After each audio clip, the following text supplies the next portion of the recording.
Friends नमस्कार, मैं doctor रघुवीर सिंह मौर्य हमारे यूट्यूब चैनल कॉलेज एजुकेशन में आप सभी का स्वागत करता हूं। आज अपना टॉपिक है राष्ट्रपति। दोस्तों बहुत इंपॉर्टेंट वीडियो है, इसमें से निश्चित रूप से एक या दो क्वेश्चन एग्जाम में जरूर आएगा। क्वेश्चन देखिए, अमेरिकी राष्ट्रपति पद की योग्यताएं बताइए। तो राष्ट्रपति पद की योग्यताओं का उल्लेख अमेरिकी संविधान के अनुच्छेद 2 खंड 1 में किया गया है, जिसमें कहा गया है कि राष्ट्रपति पद के लिए वही व्यक्ति पात्र होगा जो संयुक्त राज्य अमेरिका का जन्मजात नागरिक हो, जिसकी आयु 35 वर्ष से कम न हो, वह संयुक्त राज्य अमेरिका का कम से कम 14 वर्ष का निवासी रहा हो। इनके अतिरिक्त वह दिवालिया न हो, पागल न हो तथा किसी अपराध के सिलसिले में जेल में न जा चुका हो।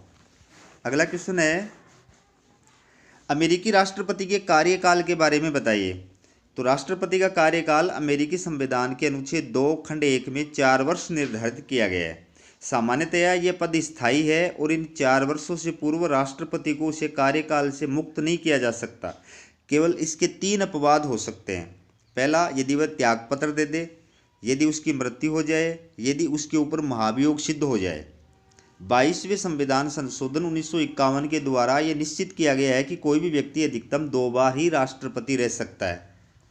अगला क्वेश्चन देखिए, अमेरिकी राष्ट्रपति की निर्वाचन प्रक्रिया बताइए। अब ये क्वेश्चन 20 या 15 नंबर वाला भी आ सकता है, ठीक है, लघुत्तरात्मक भी आ सकता है। तो अमेरिकी राष्ट्रपति की निर्वाचन प्रक्रिया देखिए। अमेरिकी राष्ट्रपति का निर्वाचन अप्रत्यक्ष रूप से एक निर्वाचक मंडल के द्वारा किया जाता है। इस निर्वाचक मंडल के सदस्यों का चुनाव जनता के द्वारा प्रत्यक्ष रूप से किया जाता है। राष्ट्रपति के निर्वाचन के लिए गठित निर्वाचक मंडल के सदस्यों की संख्या 538 है, जो इस प्रकार होती है। पहला, प्रत्येक राज्य से निर्वाचक मंडल के उतने ही सदस्य जनता द्वारा प्रत्यक्ष रूप से चुने जाते हैं जितने उस राज्य से सीनेट और प्रतिनिधि सभा के सदस्य चुने जाते हैं। मतलब सीनेट की सदस्य संख्या 100 है, प्रतिनिधि सभा की सदस्य संख्या 435 है। तो निर्वाचक मंडल के अंदर टोटल सीनेट के सदस्य 100, तो निर्वाचक मंडल के लिए भी 100 ही सदस्य चुने जाएंगे, और प्रतिनिधि सभा के सदस्य 435, तो निर्वाचक मंडल के लिए भी 435 सदस्य ही चुने जाएंगे।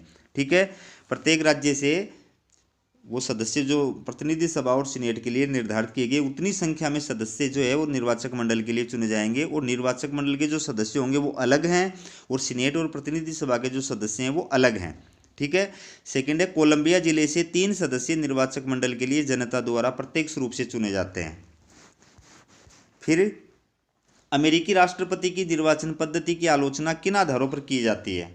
तो पहला, निर्वाचक मंडल के सदस्य दलीय आधार पर चुने जाते हैं, लेकिन चुने जाने के बाद वह किसी भी उम्मीदवार को मत देने के लिए स्वतंत्र होते हैं। दूसरा, प्रचलित निर्वाचन पद्धति से अल्प मत प्राप्त व्यक्ति भी राष्ट्रपति बन जाता है। तीसरा, निर्वाचक मंडल द्वारा राष्ट्रपति पद के लिए मतदान केवल औपचारिकता है, क्योंकि दलीय पद्धति ने वास्तव में चुनाव को प्रत्यक्ष बना दिया है।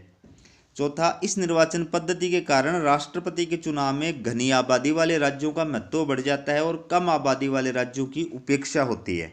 अगला क्वेश्चन देखिए, अमेरिकी राष्ट्रपति किस दिन पद ग्रहण करता है। तो अमेरिकी संविधान में किए गए 20वें संविधान संशोधन 1933 के अनुसार अमेरिकी राष्ट्रपति 20 जनवरी को पद ग्रहण करता है। वहाँ पर तारीख फिक्स है, 20 जनवरी को ही अमेरिकी राष्ट्रपति पद ग्रहण करता है। अगला क्वेश्चन है, अमेरिकी राष्ट्रपति को हटाने की महाभियोग प्रक्रिया का वर्णन कीजिए।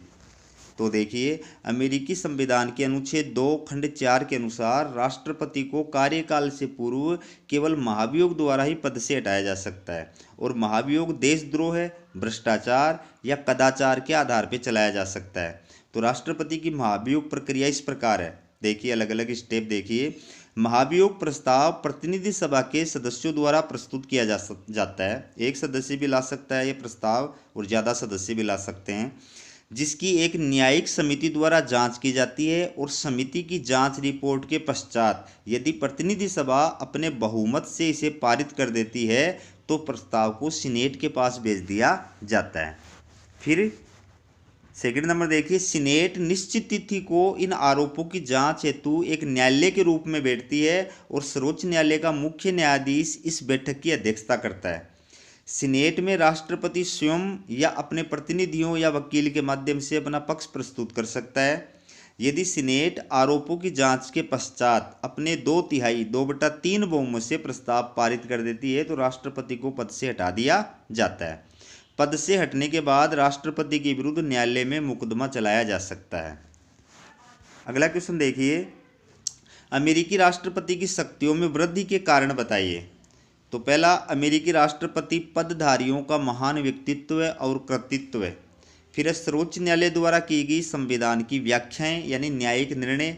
फिर है अमेरिकी राष्ट्र के समक्ष उत्पन्न संकटों का सामना करने में राष्ट्रपति की प्रभावशाली भूमिका। फिर है राष्ट्रपति का अप्रत्यक्ष निर्वाचन व्यवहार में प्रत्यक्ष निर्वाचन के रूप में बदल जाना। और फिर है कांग्रेस के द्वारा पारित किए गए अधिनियम यानी संसदीय अधिनियम। अगला क्वेश्चन है, लूट प्रणाली लाभ प्रदान करने का क्या से। बहुत इंपॉर्टेंट क्वेश्चन है। अमेरिका में राष्ट्रपति चुनाव में विजयी उम्मीदवार द्वारा राष्ट्रपति पद ग्रहण करने के पश्चात पहले से कार्य कर रहे सभी महत्वपूर्ण अधिकारियों को हटाकर उनके स्थान पर अपनी पार्टी के समर्थक लोगों को नियुक्त करने की प्रथा को लूट प्रणाली के नाम से जाना जाता है। अपने देश में भी ये पाई जाती है। सरकार चेंज होते ही अफसरों को चेंज कर दिया जाता है। आपका एमएलए जीत जाता है तो वो क्या करता है, अपने निर्वाचन क्षेत्र में जितने भी एसपी होता है, डीएसपी होता है, जो बड़े बड़े अधिकारी होते हैं, जिले के अंदर थानेदार वगैरह होता है, डॉक्टर होता है, ठीक है, तहसीलदार होता है, एसडीएम होता है, सबको चेंज कर देता है और अपने पसंद के जो लोग होते हैं ना उनको लगा देता है। अगला क्वेश्चन देखिए, अमेरिका में गेरीमेंडरिंग व्यवस्था क्या है। ये बहुत इंपॉर्टेंट क्वेश्चन है। अमेरिका में सत्तारूढ़ राजनीतिक दल द्वारा अपने राजनीतिक लाभ के लिए निर्वाचन क्षेत्रों की सीमाओं में इस प्रकार परिवर्तन किया जाता है कि जिससे विरोधी दल को चुनाव में हानि उठानी पड़े। इसे गेरीमेंडरिंग व्यवस्था कहा जाता है। अगला क्वेश्चन है, अमेरिकी राष्ट्रपति की कार्यपालिका शक्तियां बताइए। तो संघीय कानूनों को लागू करना तथा संपूर्ण देश में व्यवस्था बनाए रखना, संघीय सरकार के समस्त प्रशासन का संचालन करना, सभी महत्वपूर्ण पदाधिकारियों की नियुक्ति करना और पद से हटाना, क्षमादान का अधिकार, विदेश नीति का संचालन और नियंत्रण करना और सेनाध्यक्ष के रूप में कार्य करना। अगला क्वेश्चन है, अमेरिकी राष्ट्रपति की विधायी शक्तियां बताइए। तो कांग्रेस को संदेश भेजना, कांग्रेस के विशेष अधिवेशन बुलाना, विधेयकों पर वीटो की शक्ति का प्रयोग करना, प्रशासकीय आदेश जारी करना, विधि निर्माण कार्य को प्रभावित करना। अगला क्वेश्चन देखिए दोस्तों, बहुत इंपॉर्टेंट क्वेश्चन है। अमेरिका में राष्ट्रपति का जेबी निषेधाधिकार क्या है। पॉकेट वीटो, बहुत इंपॉर्टेंट क्वेश्चन है। कांग्रेस द्वारा पारित कोई विधेयक जब राष्ट्रपति के पास हस्ताक्षर के लिए भेजा जाता है तो राष्ट्रपति द्वारा 10 दिनों के अंदर उसे स्वीकृति प्रदान करनी अनिवार्य होती है। ये 10 वर्किंग डे होते हैं, कार्य दिवस होते हैं, इसमें छुट्टियां काउंट नहीं होती हैं, ठीक है। परंतु यदि इन 10 दिनों में कांग्रेस का अधिवेशन समाप्त हो जाता है तो राष्ट्रपति की स्वीकृति के अभाव में वह विधेयक कानून नहीं बन पाता है। इसे राष्ट्रपति का जेबी निषेधाधिकार यानी पॉकेट वीटो कहा जाता है। इस अधिकार के जरिए राष्ट्रपति उन विधेयकों को कानून बनने से रोक सकता है जो उसे पसंद नहीं होते हैं। अगला क्वेश्चन देखिए, ये बहुत इंपॉर्टेंट है। अमेरिका में राष्ट्रपति का विलंबकारी निषेधाधिकार क्या है। तो कांग्रेस द्वारा पारित कोई विधेयक जब राष्ट्रपति के पास हस्ताक्षर के लिए भेजा जाता है तो राष्ट्रपति को यह अधिकार है कि वह उसे अस्वीकृत कर सकता है और अपनी आपत्तियों के साथ उसे संबंधित सदन को वापस लौटा सकता है। राष्ट्रपति की इस शक्ति को विलंबकारी निषेधाधिकार कहा जाता है। अगला क्वेश्चन देखिए दोस्तों, ये भी बहुत इंपॉर्टेंट क्वेश्चन है। सीनेट के प्रति शिष्टता या सीनेटीय शिष्टाचार या सीनेट की सौजन्यता से क्या तात्पर्य है। तीनों का एक ही मतलब है। एग्जाम में क्या है कि नाम अलग आ गया तो आप चक्कर में न पड़ो, इसलिए मैंने तीनों नाम एक साथ लिख दिए।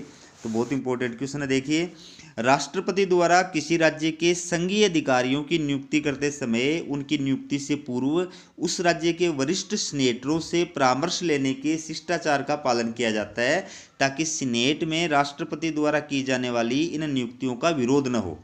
इस शिष्टता के कारण राष्ट्रपति को प्रथम श्रेणी की नियुक्तियों में भी सीनेट की स्वीकृति मिल जाती है। इस प्रथा को सीनेटीय शिष्टाचार कहा जाता है। मतलब क्या हुआ कि राष्ट्रपति 2 प्रकार की नियुक्ति करता है, प्रथम श्रेणी की नियुक्ति और द्वितीय श्रेणी की नियुक्ति, कम महत्वपूर्ण नियुक्तियां, ठीक है। तो सीनेट राष्ट्रपति द्वारा की जाने वाली नियुक्तियां तभी मान्य होती है जब सीनेट उनकी पुष्टि करती है। तो सीनेट से पुष्टि लेने के लिए राष्ट्रपति क्या करता है कि जैसे किसी राज्य के अंदर मान लो केंद्र सरकार अपने अधिकारी नियुक्त कर रही है तो उस राज्य के जो सीनेट के सदस्य होते हैं उसमें वरिष्ठ सदस्यों से पहले से ही वो परामर्श ले लेता है, सलाह लेता है। इसका मतलब ये है कि उनकी पसंद के व्यक्ति को वहाँ पर अधिकारी नियुक्त कर देता है। तो उसका परिणाम ये होता है कि जब वो नियुक्ति का प्रस्ताव जब सीनेट में रखा जाता है तो वो सीनेट के जो सदस्य होते हैं वो उसका समर्थन कर देते हैं, उसकी पुष्टि कर देते हैं। इसके अलावा राष्ट्रपति की जो अन्य महत्वपूर्ण नियुक्तियां होती है उनका भी सीनेट के सदस्य सपोर्ट कर देते हैं, क्योंकि राष्ट्रपति उनकी पसंद के अधिकारी को उनके राज्य में तैनात करता है। ठीक है।